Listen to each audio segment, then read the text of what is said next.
Hello and aloha. This is group 19. And today we're going to be talking about Wiliwilinui hiking trail and the flora and tips on the trail. I'm Howard and my group partners are Sydney and Haley. So I'll start us off with a little bit more about the trail and everything behind it. So the Wiliwilinui Trail exists as an opportunity to hike through the flora of the Ko'olau mountain range on Oahu. However, with the dominance of invasive species, the trail is slowly losing its population of native and endemic species. This tour guide aims to educate university students about the plant species that populate this area, what the trail is like, and hiking tips. Hopefully all who visit the Wiliwilinui will understand the importance of preserving what is left of our unique biodiversity. In ancient Hawaii, Native Hawaiians were able to cultivate and preserve the resources given to them. They were masters of utilizing their natural resources and created multiple technologies. For example, lo'ikalo, which is wetland kalo patch or taro, and loko'ia, which is a traditional Hawaiian fish pond at the mouth of the river going into the ocean that made up their ahupua'a, which is a land division, more sustainable. The relationship between the land and its people was to malama, or take care of, each other. Native Hawaiians understood that they needed to take care of the land to continue to thrive.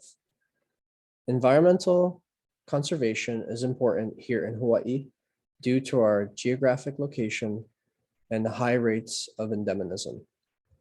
We have to protect our endemic species, especially those in jeopardy, because if not, we lose them forever.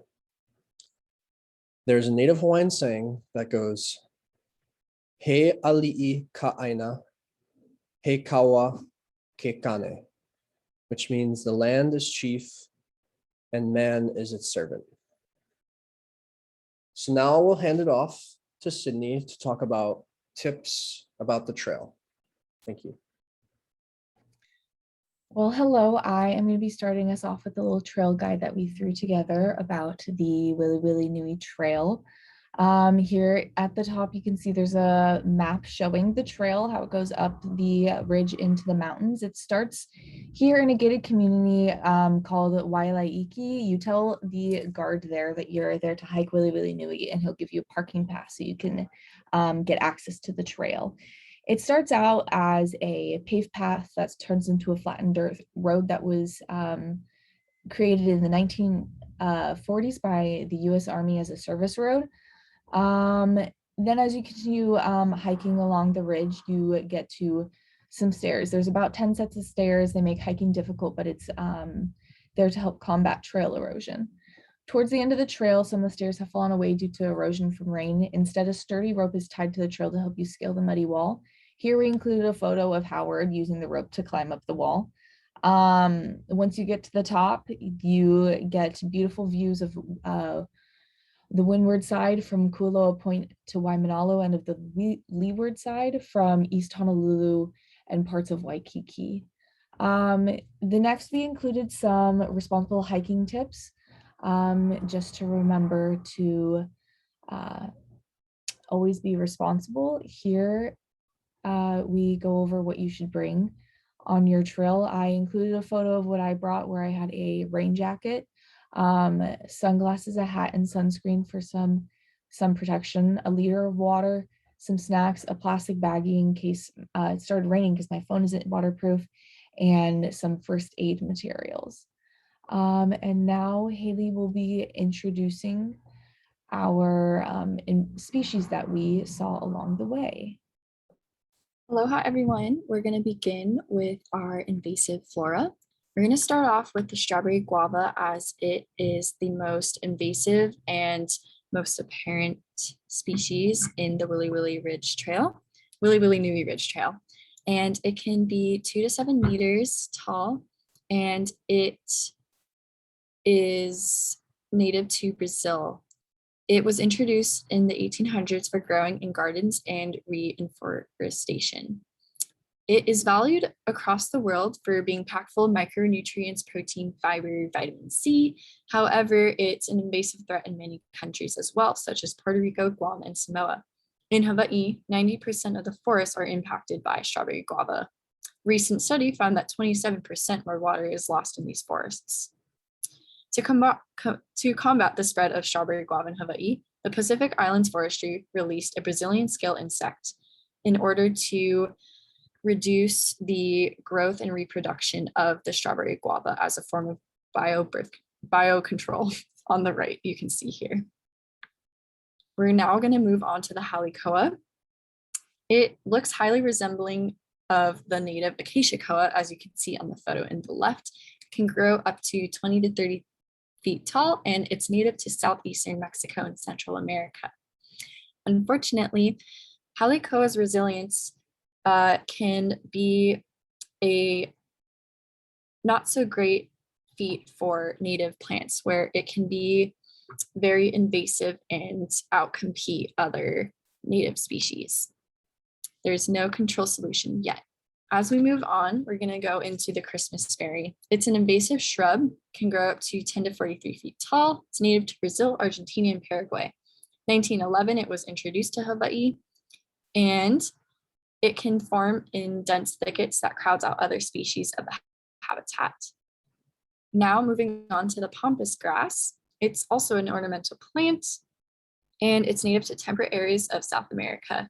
The grass is able to thrive in most environments, but it grows rapidly and produces hundreds of seeds that can spread up to 20 miles away. The grass crowds out native plants by growing in dense tussocks. Also, we're going to go into the ironwood. Around 1872, ironwood was brought to Hawaii. It's an evergreen tree native to Australia, but invasive to Hawaii. It is really important for restoration efforts, though, because it can deal with a lot of not so great solid soil quality, and the planting of ironwood began in the 1900s.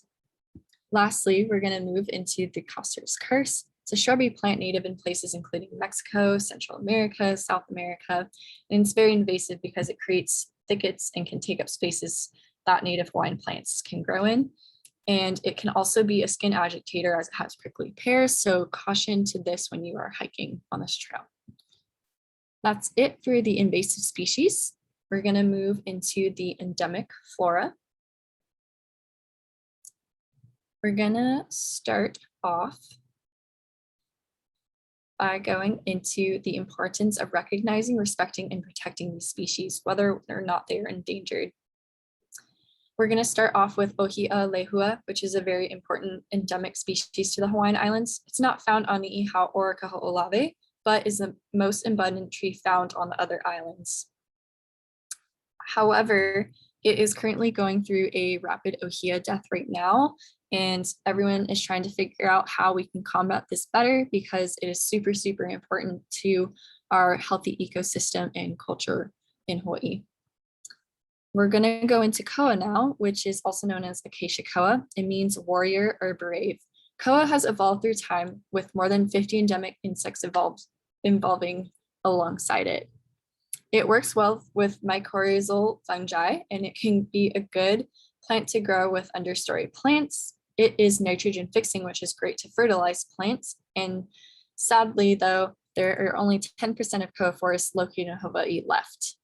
So it's becoming very important to protect these species. All right, that's a wrap for endemic flora. We're going to move into the last section of our flora, which is the native flora.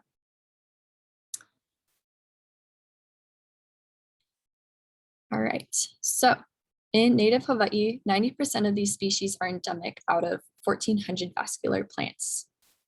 336 species are currently listed as endangered or threatened, as what is often called the endangered species capital of the world. And so we're going to describe uluhe, which is also known as a false staghorn fern.